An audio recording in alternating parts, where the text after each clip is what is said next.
Oh, good afternoon. Um, and thank you for putting in this PowerPoint up there for me. I'm quite bad with technology, so that would have taken quite some time if I was doing it myself.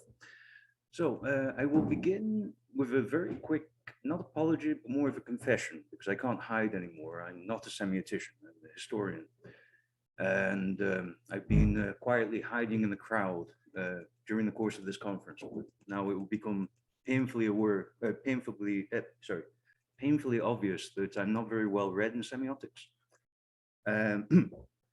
And basically my presentation today is about some symbolism, which is part of my doctoral thesis or doctoral research concerning Latvian and Lithuanian union projects that occurred during the late 19th and the 20th century. And basically, I'm an old-fashioned, boring historian. I read documents, I try to put things in order and interpret them without consciously lying.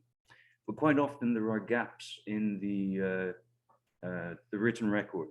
And I need to dive into different theoretical approaches to try to fill in these gaps.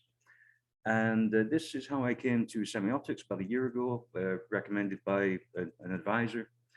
But I have to admit that largely due to teaching responsibilities, I'm not quite as far along with this aspect of my research as I would like to be. And actually in that spirit, I'm not going to try to tell you anything about semiotics, because anyone here could tell me much more about it themselves. And when I finish talking, rather than inviting questions, I would very much welcome suggestions on how I could develop this further.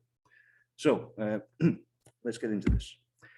So basically, during my research, I track the idea of joining Latvia and Lithuania together. And anyone who's familiar with Lithuanian history will know that this idea largely originates with a gentleman called Jonas Šlipas. And generally speaking, he is seen to be the only person who had this idea. And basically at the end of the First World War. And the idea is largely written as though it died with him. However, it had a much longer history, and eventually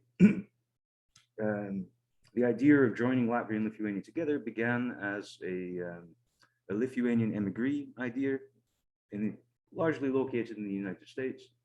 And then over the course of the late 19th century, the early 20th century, the first period of independence, it basically transitioned into what would ultimately become a nascent movement in the Latvian exile community. Apologies, I reworked this PowerPoint. There should have been an extra symbol at the end there, but I think we'll be okay without it. So largely I'm going to be talking about flags today, or rather a very specific flag. And I'm very familiar, I'm aware that there are many ways of interpreting these things, and different levels of it, from various aspects of vexillology to popular interpretations. As we see here, these examples were some, let's say, inspiration comes from nature in the symbols. Now, there isn't, often from the outside, the Baltic states can be perceived as a coherent region, which is very far from the truth. There is no such thing as a Baltic flag. There is no governmental organization that strictly deals with the Baltic states. However, there are many flag enthusiasts, for want of a better explanation, around the world. And here are some examples that have been lifted from Reddit of people trying to create a flag to represent the Baltic states.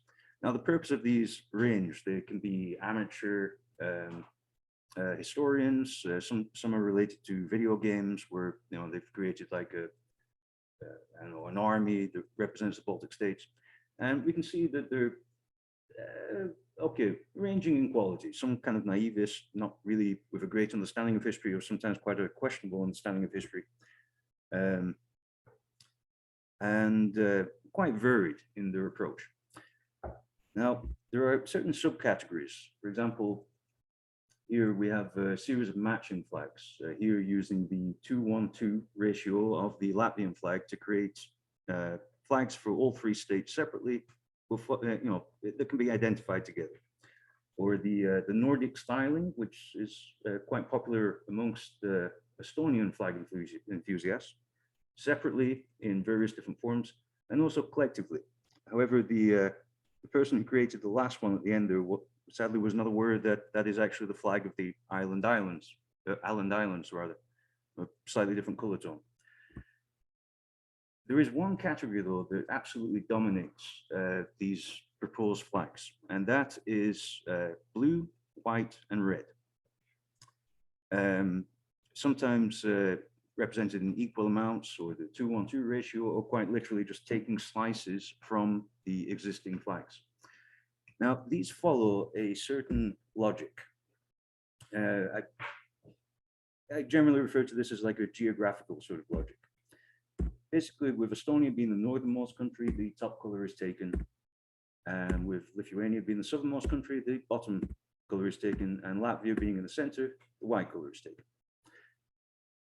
And what we have here is basically, if I remember correctly, is basically the flag of Luxembourg, but with a slightly different color tonation, or an inverted Dutch flag.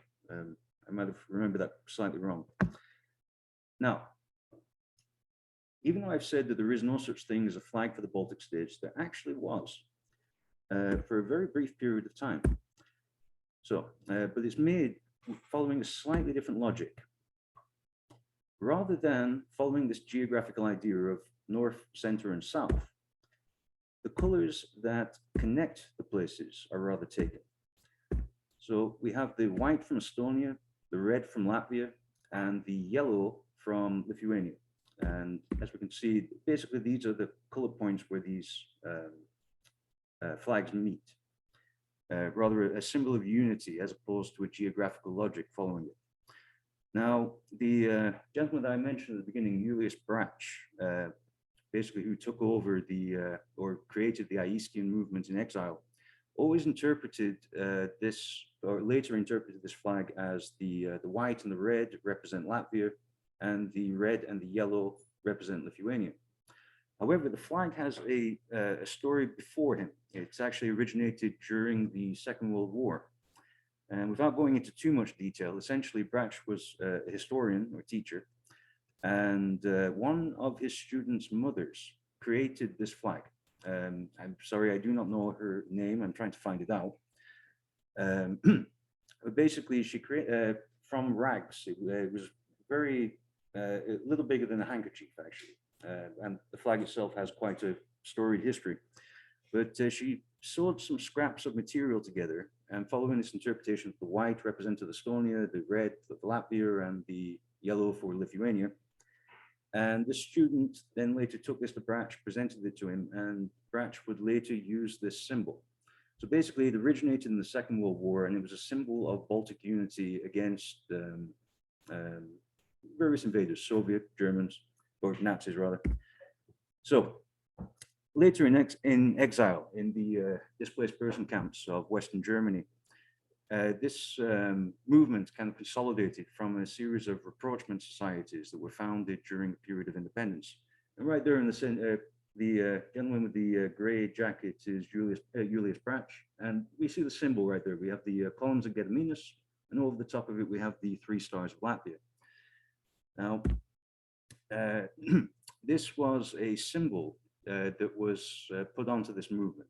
After inheriting the idea from Jonas Šliupis, Brach felt that it was very important to have symbols that people can gravitate towards and identify with. He thought there was one of the missing components of the movement and why it didn't see any success during the period of independence. Now, just very briefly, the symbols are very identifiable, but when we look at the shape of the shields, okay, that are used with the coats of arms of Latvia and Lithuania, we see it's basically, sorry, forget the exact term, but basically a standard shape of a shield. Whereas The one for this particular symbol is slightly more elaborate.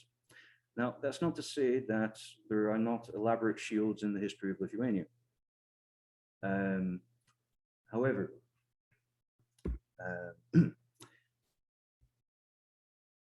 bear with me, this is where I kind of like take a bit of a dive into total conjecture. We can see the general outline from the shield of the columns of Gediminas. But then when we compare it with the Estonian, the profile or the outline of the Estonian shield, particularly with the deep inserts into the shield. Sorry, I'm forgetting some of the terminology. Basically, I'm working with the problem of, even though Brač interpreted this as a purely Latvian-Lithuanian symbol, I believe that there was room left to incorporate Estonia. They were never opposed to incorporating Estonians into this idea of Aistijan. And when we look at the colors that these things are made up of, unfortunately, I don't have an actual color version of the symbol, but it follows the color scheme of the flag, the white, the red, and the yellow. And the white represents Estonia, red Latvia, yellow Lithuania. Now, when we go over to the shield, or the coat of arms rather, everything is displaced. The no symbol from any one national group is in the same element that the color is not shared by the same element that goes into making up the crest. It's actually rather all kind of mixed up. We have the white columns of Gediminas, the Estonian color, the Latvian 3 stars in yellow or gold, which is represented by the Lithuanian color, and then the field of the shield is the red.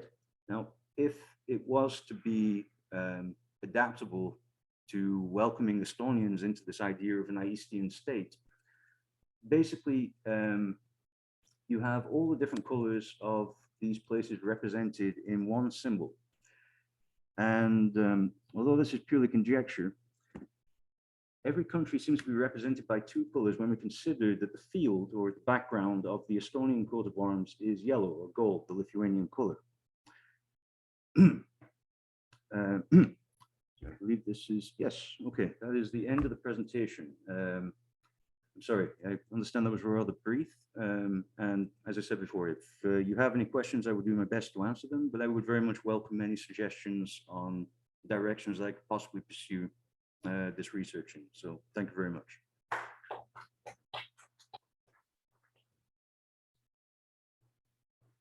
Thank you. And we can get to the questions, and I can see Katarina Velmusov already has her hand up, so perhaps we can begin with this. No, I was just applauding. Oh, yeah, that was my first reaction. Thank you. But anyhow, maybe you, if I have some time, maybe you could add a couple of words about the current perception of all these projects. Okay. If there is something to say, I really don't know. Actually, there is. It's a very good point. I didn't really mention this during the course of the presentation. This idea has existed from the late 19th century, and it has never actually disappeared. However, the people that were involved with the idea are an absolute minority, or a minimal amount of people. It never exceeded 1,000 people that were interested in this particular idea. And these organizations that are still, let's say, favorably disposed towards this idea still exist. However, in the current, let's say, political climate, it just doesn't make any sense. The whole idea of joining these 2 places together was largely concerned with defense, and initially also there was no evidence that a small state could survive on its own. So the idea of having a slightly larger state with more people involved was viewed to be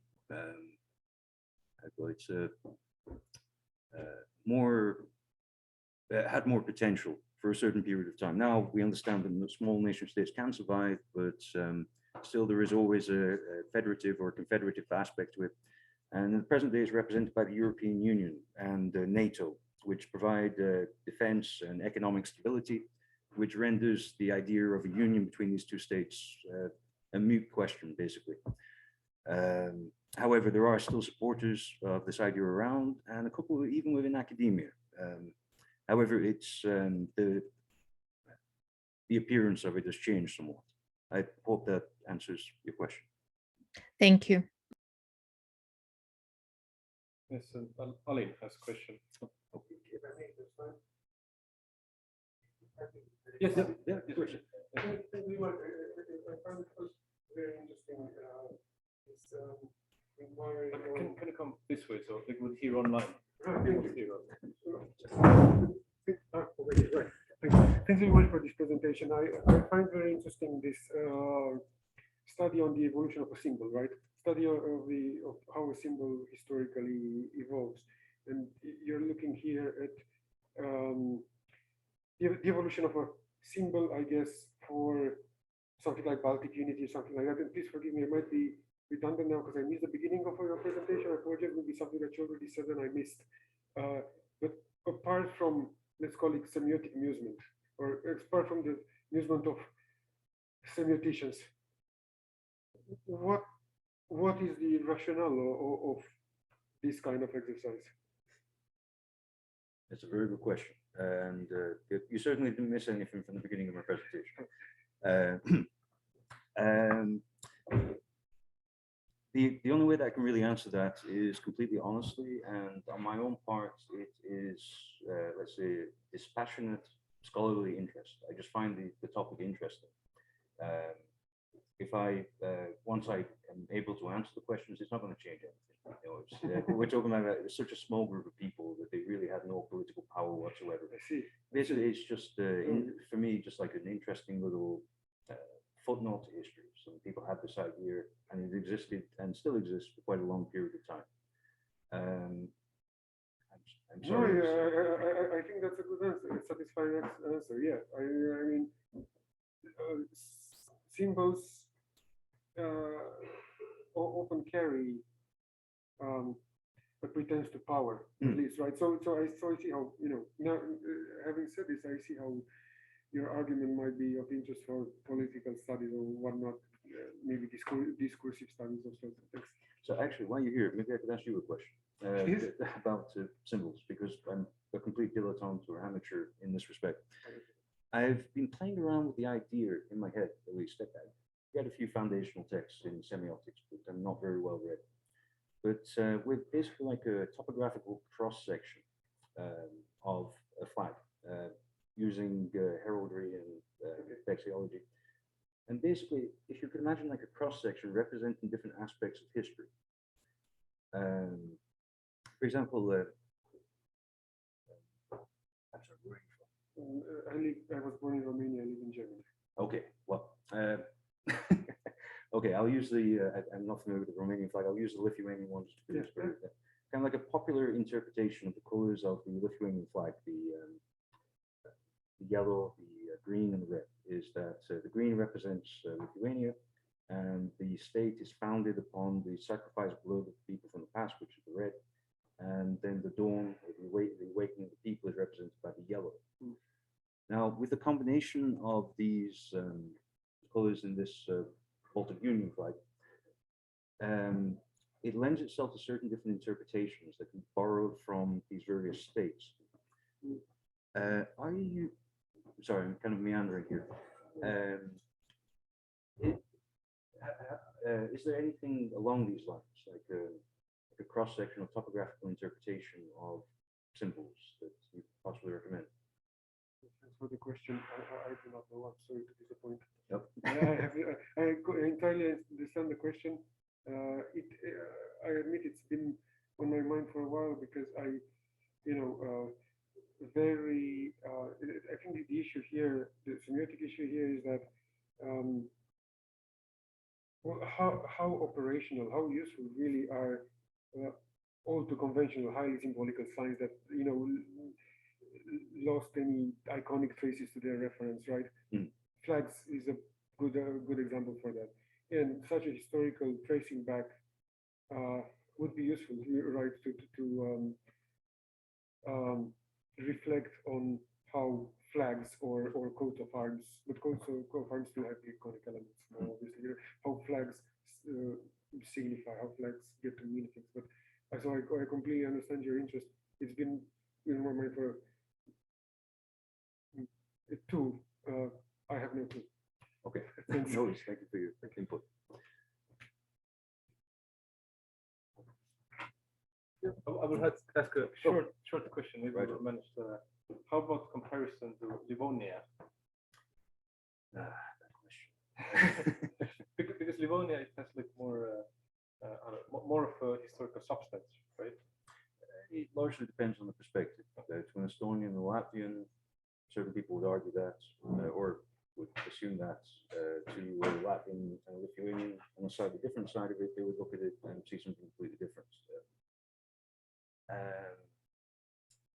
Sorry, probably not answering this very well, but it's largely a case of how familiar a person is with the history of the region, whether or not they assume that Livonia has like more of a historical claim to regionality than Latvia and Lithuania. Sorry, did I answer your question or address it at least? So. Okay. But do we have more questions right now, or it's of course great if we can continue a bit earlier as we started later. Absolutely, yeah. I think we can move along there. Okay, thank you. Thank you very much.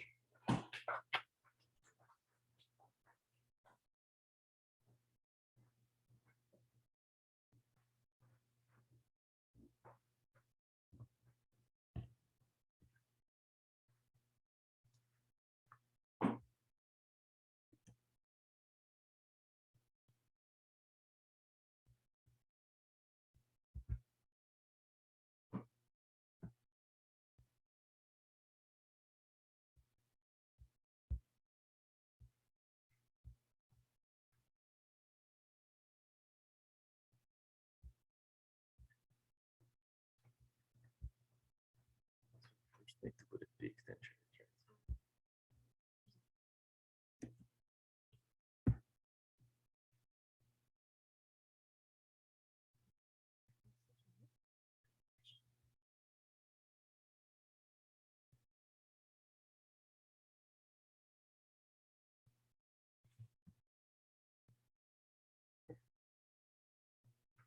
Great.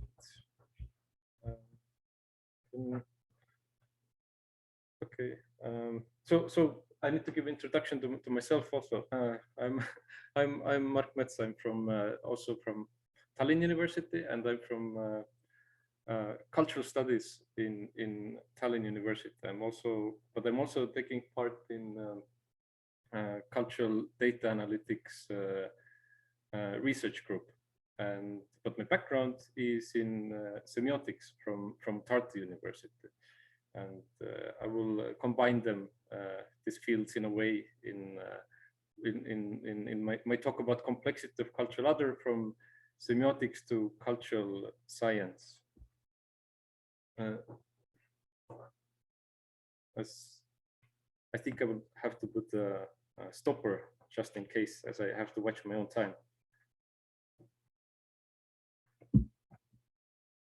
So shortly, what I will walk through today is some connections between semiotics and cultural data analytics, some examples from there, and go to the introduce sort of LOTMANIAN approach and bring some examples from sort of PIIRCEAN more approach that focus on concept of iconicity. And then to bring this sort of show if bringing these approaches together, what kind of possibilities it gives for analyzing representations of cultural other, and also the goal is to extend the sort of notion to some extent the notion of heartland pots of the idea of cultural science, and this is the sort of LOTMANIAN approach can be thought of as LOTMANIAN approach to cultural data analytics at some point. And I will arrive to a point of sort of complexity that I will talk about later, and then short conclusion. And as it is in many ways unfinished work, sadly, there's no empirical example that would be great, then I will mention some future directions. But shortly, what is this? So what is data from this perspective? It's so data is I think of data as something that so computer can read and transform and analyze. But the concept of data is tightly connected to the idea of a model. But most importantly, this data, computational data, it can be from any media or behaviors, interactions, and it can be texts and videos and etc. But to analyze this data, we can take really different perspectives on it. So whether it is sort of close-up archaeological view, more aerial or distant satellite view. And this is the example of it. On the left, there's the example of a visualized database of images. On the left side, there's this really close-up picture of one thing. Then this aerial photo in the middle that gives like some context to the image, and this faraway satellite picture that allows to see lots and lots of these images from a new perspective. And this is what I see how it connects to the sort of perception and senses in that case, because the sort of cultural data analysis, it allows to perceive more and differently than maybe without this digital humanities framework you would perceive. So it offers sort of alternative perception, and it affords new ways to analyze culture. And so there's been moves towards sort of semiotic cultural data analytics, as Alin also mentioned earlier today. Then well, digital humanities is largely about modeling. This is why semiotics is the great tool to be connected with it. But take it shortly. So my background is this research group that I come from is about this seeks to combine sort of qualitative, quantitative cultural data analytics by bringing it together from really different fields, actually. And semiotics can also contribute to it. But my the basis of the approach is then the cultural science that I begin from. So it is sort of interdisciplinary research program that also synthesizes humanities and science. But the heartland puts this idea of cultural science, the main notion in there, it's a notion of theme, and theme they see as a sort of a social semiosphere, and it's can be understood as sort of text generating and auto-communicative communities, these themes. So it's not just the idea sphere, but it's also connected to the individuals that form a community and who generate these texts, those two social and cultural levels, if you want to say so those levels together. And these themes are based on othering.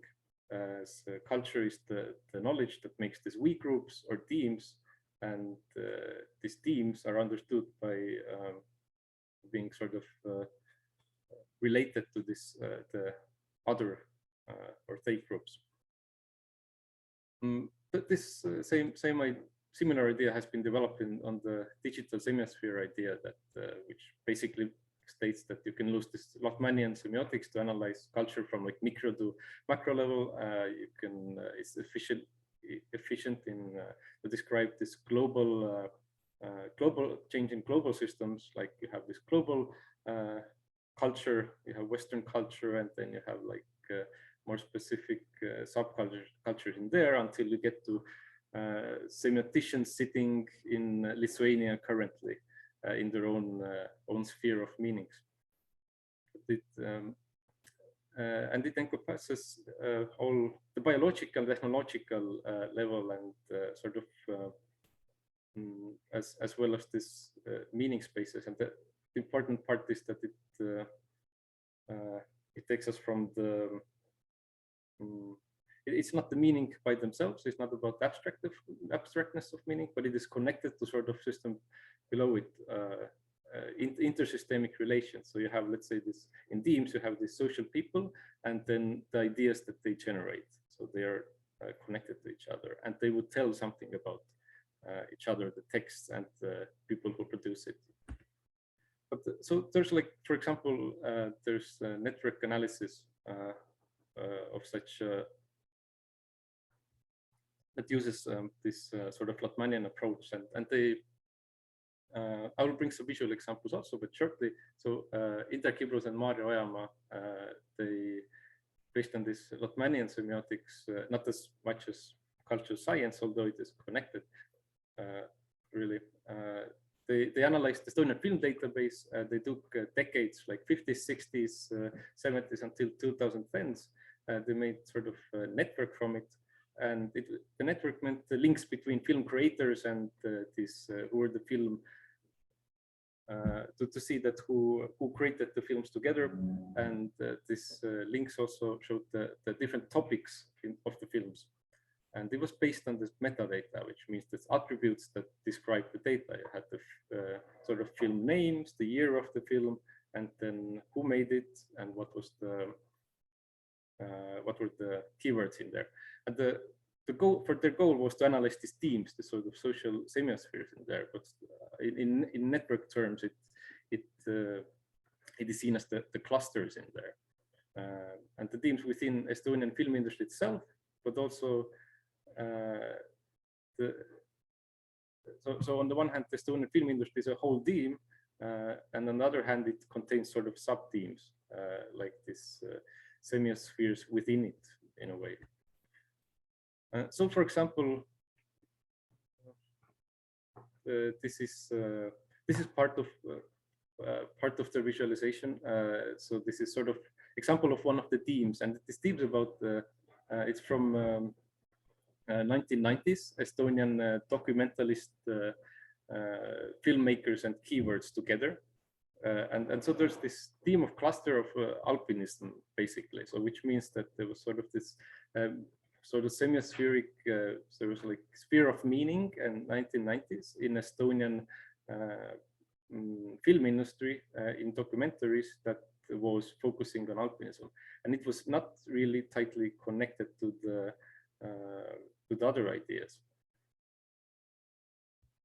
So another example, so from 1970s, there is, for example, on the top part, you cannot read the words, but that's why I brought them out. For example, on the top is the green part that focuses on the nature topics, like nature views, but also like sort of connected with national themes, like national clothing and shaman drums, funnily also reindeers. And on the bottom, the little brown cluster is focusing on coal mining. And then this sort of analysis of the dynamics of culture, what they conducted was that how does it change in time? And so in 1980s, you didn't have such a clear cluster of this coal mining, for example, and the cluster of shamanistic rituals, they were more separated, in fact. And it's so the shamanistic rituals on this visualization, they're more on the right side and separated from rest of it.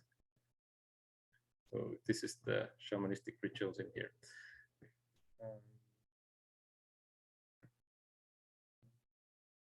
Yes, and there's interesting, of course, sort of clusters in there. Like for example, the brown one, which is pretty well, it's not so separate. It is quite, you might say it's quite central in a way. It's well connected. It's whilst the shamanistic rituals, they're like peripheral in LOTMANIAN terms. So, but this more central idea, the brown, visualized as brown, is about home and memories and violin play and eating, for example. So how do you, and it's not easy to put a title on it, of course, because it's rather abstract meaning space that you just, you do a qualitative analysis of, and you see what you find from there in the end.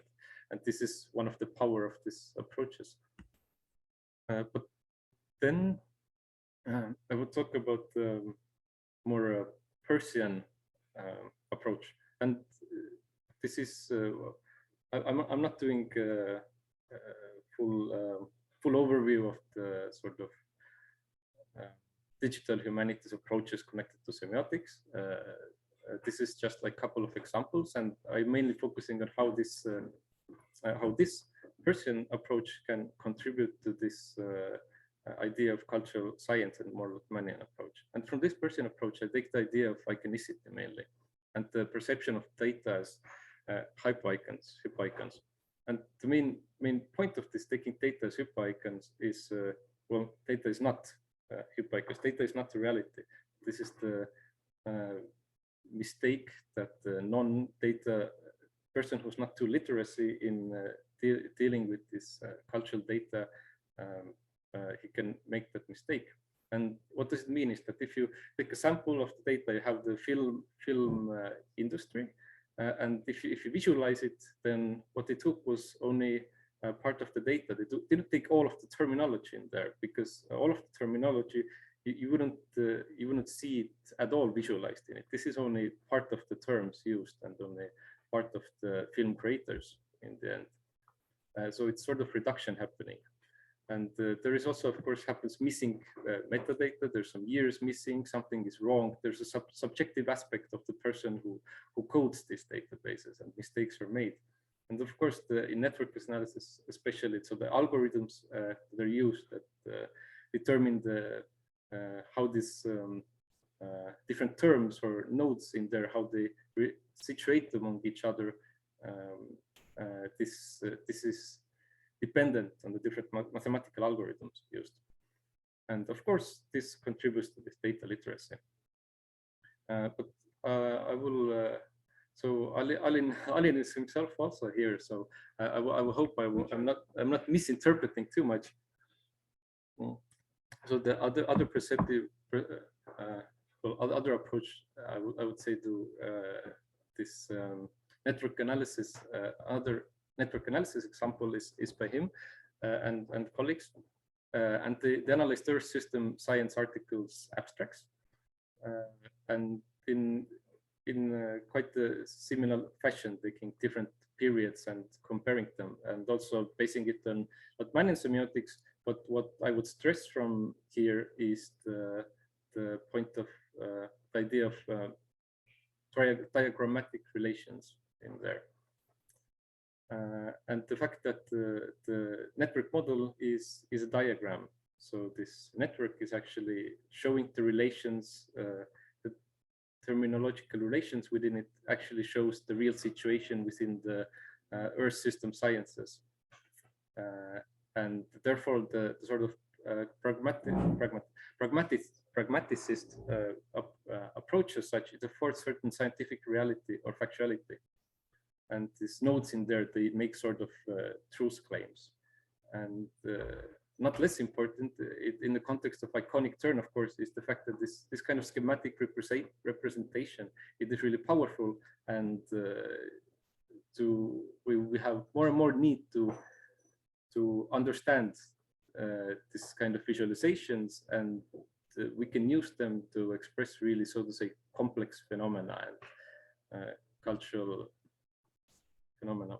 But so this is where the analysis gets more rougher, so to say. It's less it demands more work probably, but basically these approaches together, they allow the qualitative analysis of sort of fields of meaning. So this is of course the LOTMANIAN approach. This is you can look at the potentialities of meanings that could be created within a semiosphere, but this sphere consists of elements.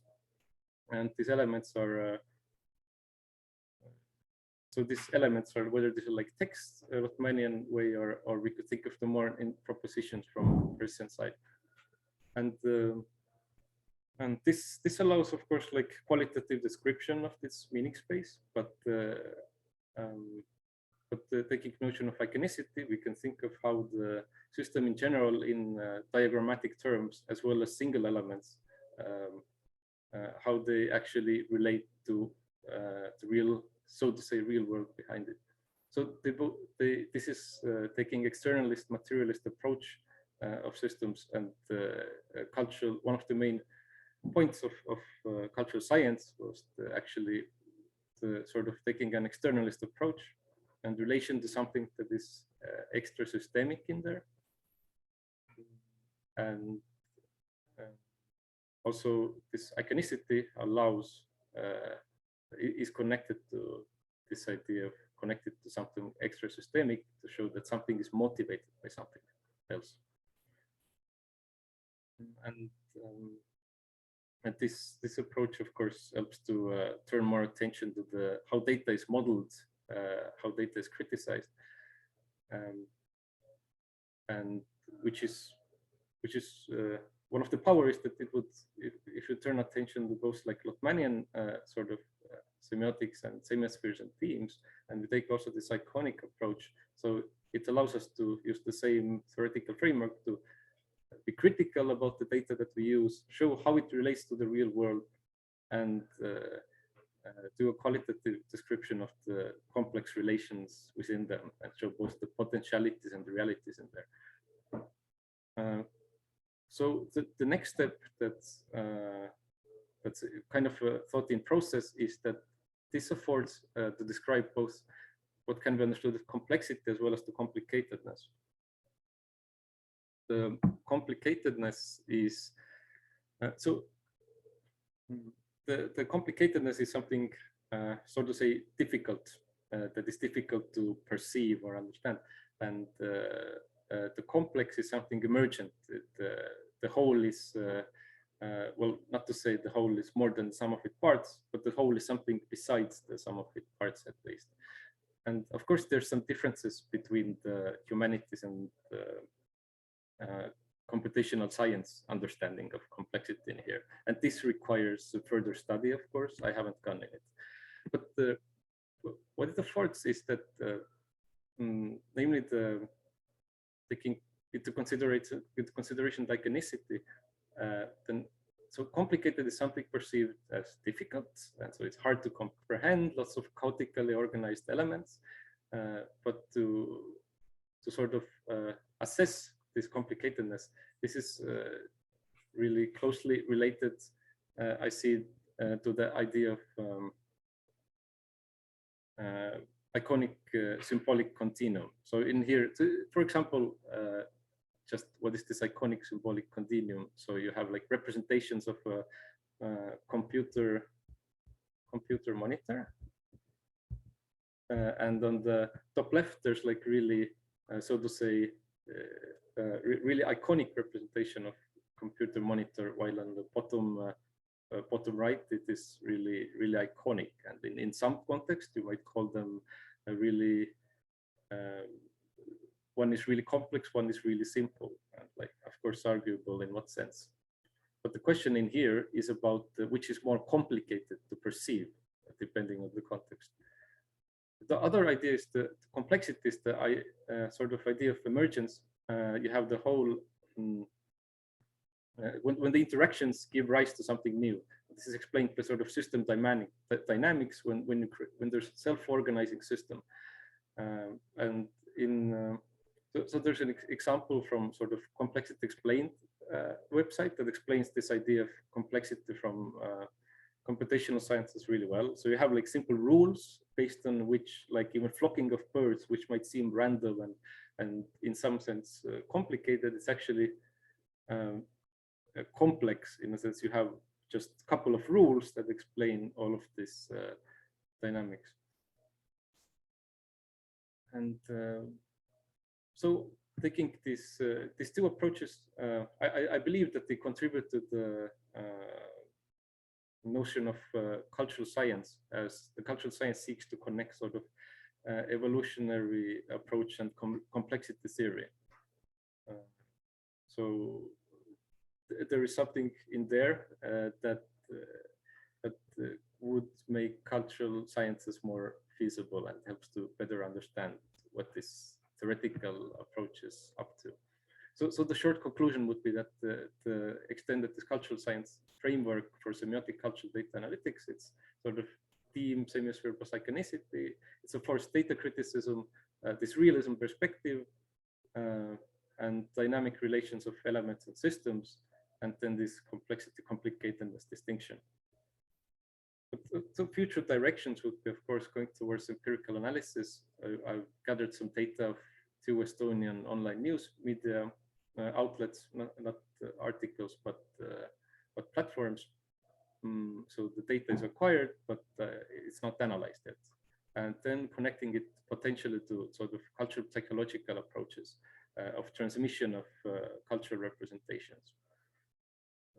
But my time is up, and I should finish in here. And this is sort of thought in process. What was more clear in the beginning got more vague in the end, I'm afraid. But I hope you bear with me to the end. Thank you.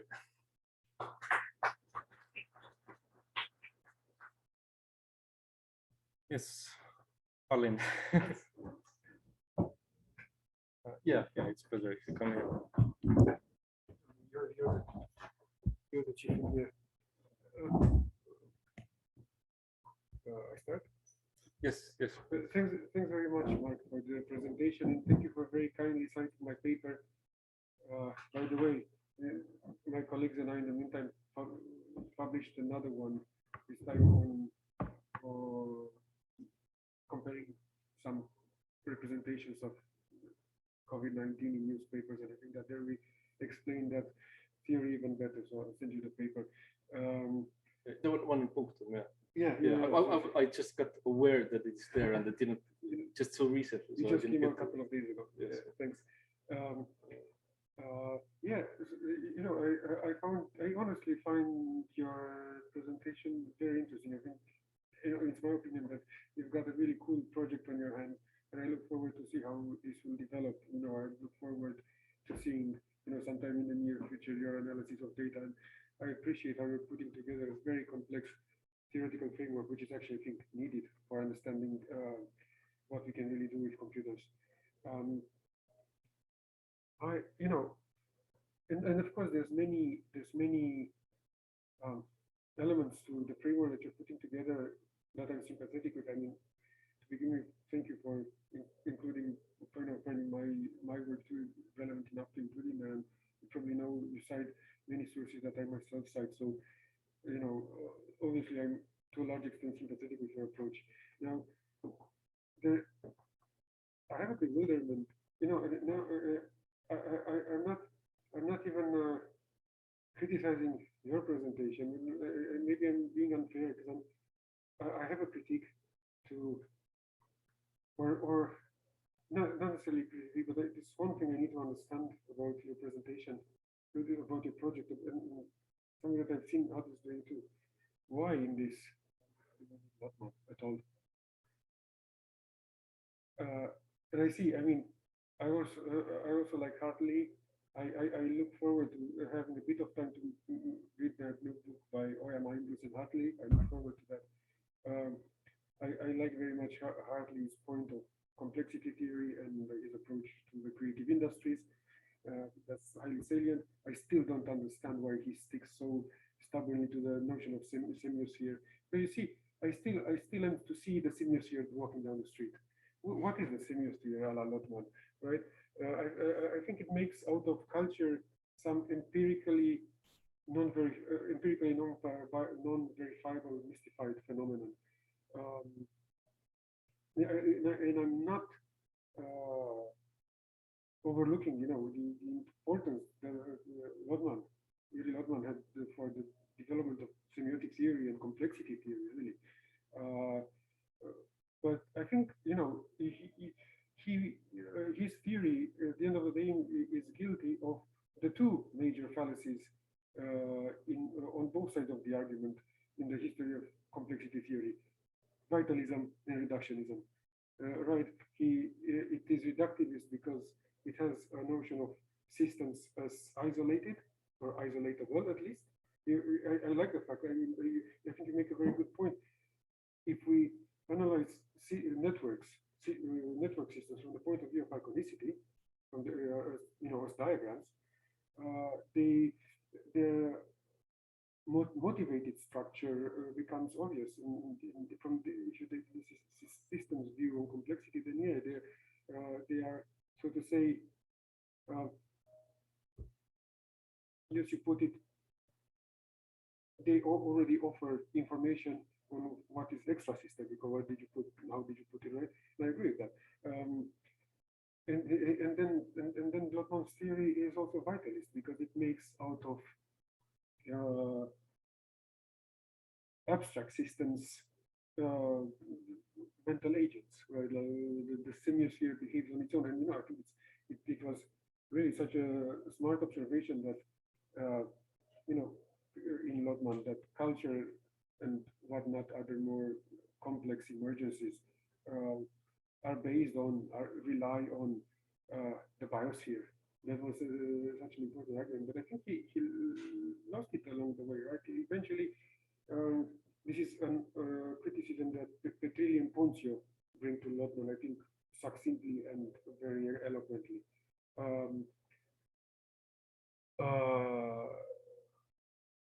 At the end of the day, the Lotmanian semiosphere is actually simply analogous, not to the biosphere, not stemming from it. It is detached. It has a life of its own that is detached from the natural world. That's why, while seeing the merit of the concept as well, Petrilli and Ponzio decide to rather coin the term semio-biosphere. Right? Now, sorry, my question was long-winded and long and complex. Sorry, but I'm very interested in your answer. But I see that this is. Yeah, I agree. I have this question also. this is one of the probably one of my hopeful outcomes of my research. But my road there is not too direct. That I somehow bump on the side and then find out the importance of Lotmanian semiotics for this analysis. And of course, the grain of criticism is for me also there. But the idea of the theme, it takes us, I think, closer to this, to what you described, that it's not like abstract agent in itself, that it's connected to like real social groups in a way, and it somehow like grounds it more. But yes, I agree with your criticism. But this, what is important, or why is it worthwhile to look more into it, is probably the more complexity theory approach in it, and the all of the history with Prigozhin and so on that Lotman had built on this complexity theory that might be really useful in looking at these computational approaches nowadays. And this is something I do not know too much about, but interesting topic. But do you see this? Do you see it might have something actually that can contribute or not, especially the complexity theory part of Lotman? Yeah, I think it should be taken into consideration in your framework. Yeah, but I'm yet to understand why it's really such a pillar. And yeah, I'm very skeptical about the notion of semiosphere strictly a la Lotman, and the implicit notion of culture as clearly defined, neatly identifiable thing. Yes. Yeah, this is the data analytics. I think it's very well shows that how it is. Semiosphere is not neatly ordered. Yeah. It's not a sphere. There we go. Yeah. Right. Yes. And it spills into other systems. Yes. Well, thanks very much. Yes, thank you. This is very good stuff.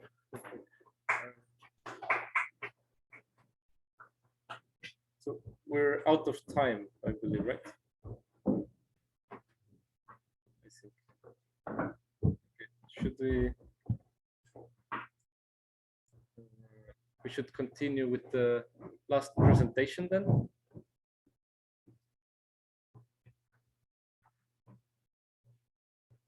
So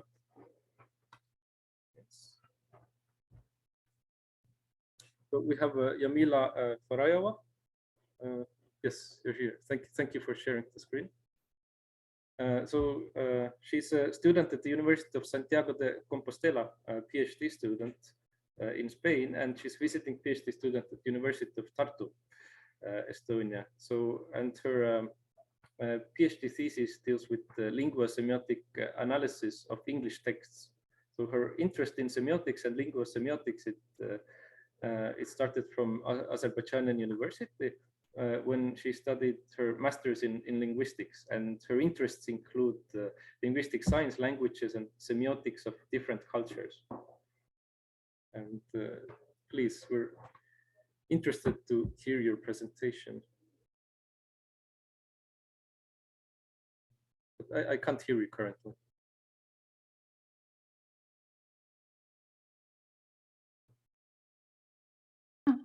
Sorry, I was muted. Hello. Yes, now we can. Sorry.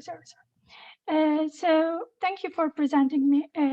Yeah, although I study in Spain and right now I am in Estonia, but in this presentation I'm going to speak about Azerbaijani cultural patterns.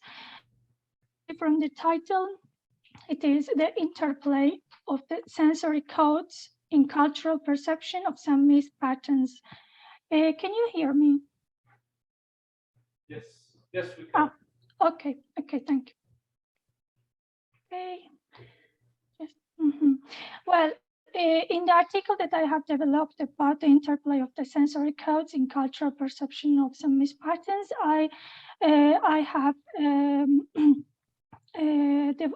have dedicated the article to 4 different cultural samples from different cultures, mainly from Azerbaijan.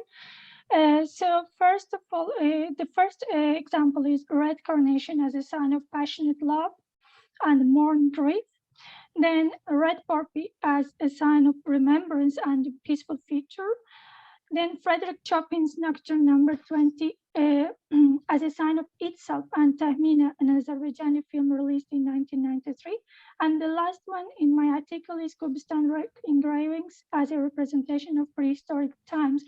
But in this presentation, I am just going to speak about 2 of them, which is red carnation and the Chopin's Nocturne number 20. Both of them are myth patterns that entered the life of the Azerbaijani society in the 1990s. First of all, it is my presentation is not theoretically dense as the previous ones, but here I want to sensory code is. So a sensory code is a correspondence between a signal or a thing which can be perceived and represented as an object and that is the sensory organs, brain in the organism. And then I used the definition given Barses, but myths. So for Barses, myth is a semiotic phenomenon which acquires a new cultural meaning, either by losing its historical quality or attaching a new meaning. So my first example, as I mentioned, is a red carnation.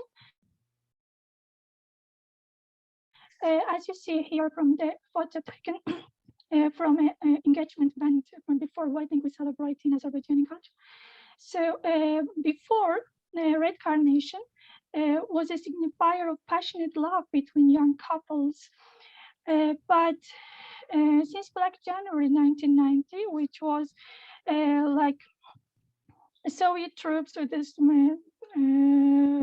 entered the capital city and they just killed hundreds of civilians in the city. So beginning from that time, the same carnation changed its because that took hundreds, no, thousands of carnations and just lay them, strew them over the corpses. And beginning from that time, every year we take red carnations just to mourn to the Martyrs Avenue to mourn our martyrs. So it has totally changed its meaning. And that's the reason I have taken it as a myth example, as it lost its historical quality, which was passionate love, and attached a totally new meaning, grief and mourning. Well, but why? It was not just because of that day, because of carnations taken and thrown over the corpses, but because after that event, every year, commemoration events are broadcast live to the whole country. And as you know, before we didn't have so much internet connection, and we just watched TVs or listened to radios. So the influence of the mass media was great over this shaping and reshaping of the sensory perception. But it was not just the mass media. I mean, if we were like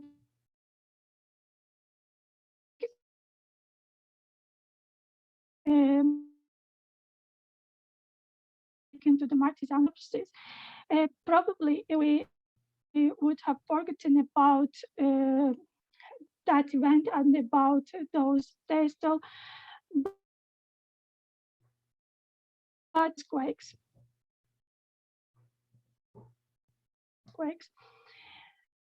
But here, it was not only media's influence through the sensory modalities like hearing and vision. Sorry, you're The same way. Hello? sorry to disturb. I think you're cutting. Could you maybe your internet is slow? Could you turn off your video? Yes. Yes. Then let me. Thank you.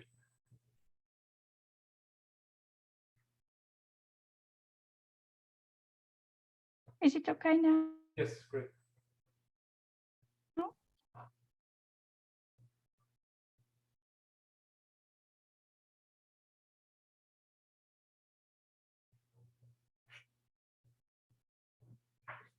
We can't hear you anymore. Hello? Yes, now we can hear you. Oh, okay, thank you. Okay.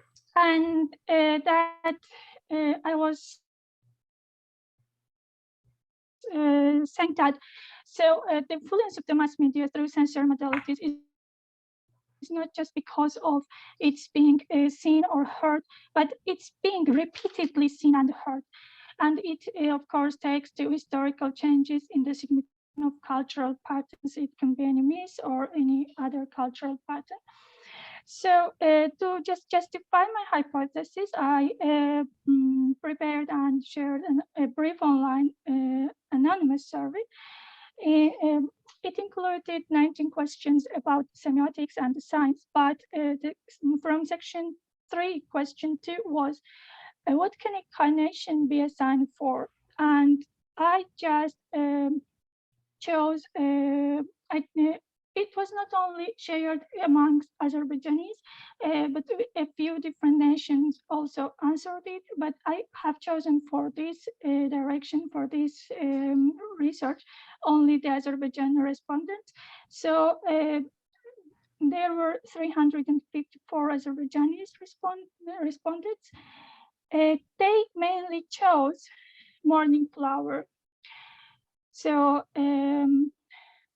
more than 85% answered that red carnation for them means morning flower.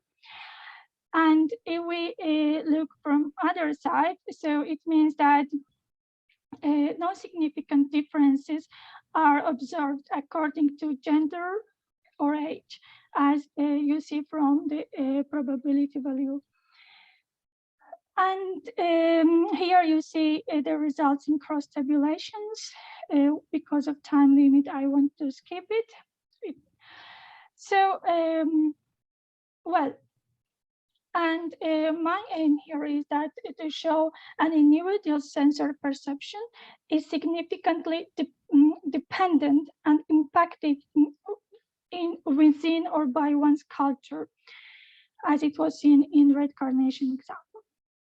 The other example is the other Miss pattern in my research is Frederik Chopin's Nocturne number 20. I'm going to play it.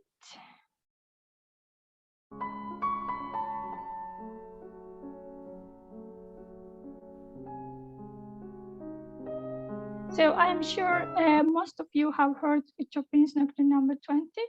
When we listen to it, it is just a sign of itself, of course, but for the Azerbaijanis, it also is a sign of film Taymina, because in that film, Chopin's Nocturne was referred to in a very sensitive moment of the film. And here you see the survey results when they were asked to listen and reflect what this Chopin piece means for them. So they have chosen different options as film Taymina, either a beautiful Chopin piece or both of the above, and of course none of the above. So why we had so many different answers? Because films are our own choices. If we don't want to watch, we don't watch. So that's why I think here we have significant differences according to gender and age. Here you see the survey results compared. So of course, how the mass media affect our sensory perception. If it is repeated, then we don't have significant differences, significant individual differences. But in case of films or other art patterns, we observe significant differences according to individual factors like gender and age. Well, you have seen, I have used qualitative and quantitative methods like Jacob square test or cross tabulations or online surveys. And the main conclusions that I reached at are that individual differences like age and gender in sensory perception can be diminished significantly with the influence of the mass media and mainly by its repetition.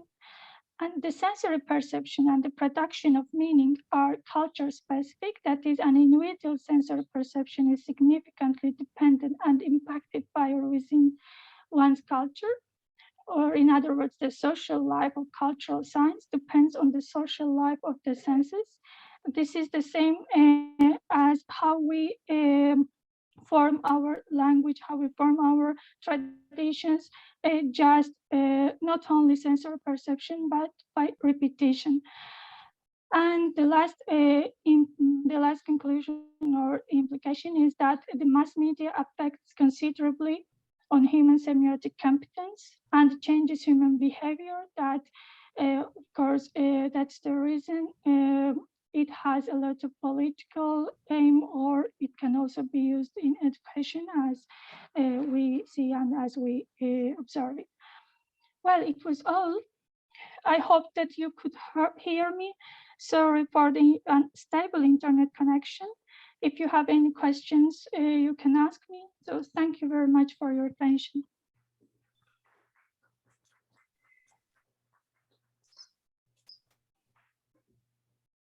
Stop sharing. Thank you very much for your presentation. We try to be brief because the last person, and I know that you are, not all of you, but most of you are tired. So thank you for listening. No, I still see life in people's eyes. So let's see if they have questions also. Okay. Okay, I could begin myself by wondering on the methodological side. So how did you reach to why did you choose these methods in the end? You are speaking about the qualitative and quantitative methods. Yeah, the combination of what you used. Yeah, of course, because I understand like online survey, because I developed it as a linguosemiotic method. So it is for me qualitative method. I asked about it. And then as I developed my survey results according to the results of the results that I got from those like, let's say, response. So for me it is quantitative, and I used array. How do you call it? Array statistical mechanism. Yes, yes. Yes. Of course, I had to take a special course for it, and they helped me a lot to reach to those results that like cross tabulations or probability value. I was trained. I'm not so professional as you explained before. I have seen, but I try to do my best. Yes. Thank you. Yeah. The combination of statistics with more like qualitative approach, it gives it more strength. I see from humanities perspective, definitely. Thank you. Okay. Do we have questions online? We have one question from here, James, also. Sorry, thank you for the presentation. It's more of a just a curiosity on my part, really. If the red carnation previously represented passionate love, or and then came to be a symbol of mourning, is there now like a new flower that represents passionate love, and was there previously a different flower to represent mourning? Just out of curiosity. I couldn't listen to all of your question, but I understood that you want to ask if before we used to, for example, to take to graves a different flower. Mm-hmm. Yes. Okay. Yeah, we use totally different flowers to take, mainly in color, right? Mm-hmm.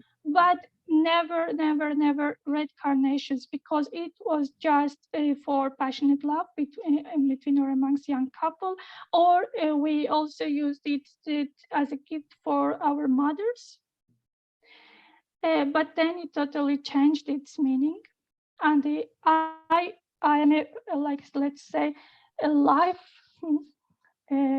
experimenter of it, because I used to, in my childhood, to give my mom red carnations, but in odd numbers.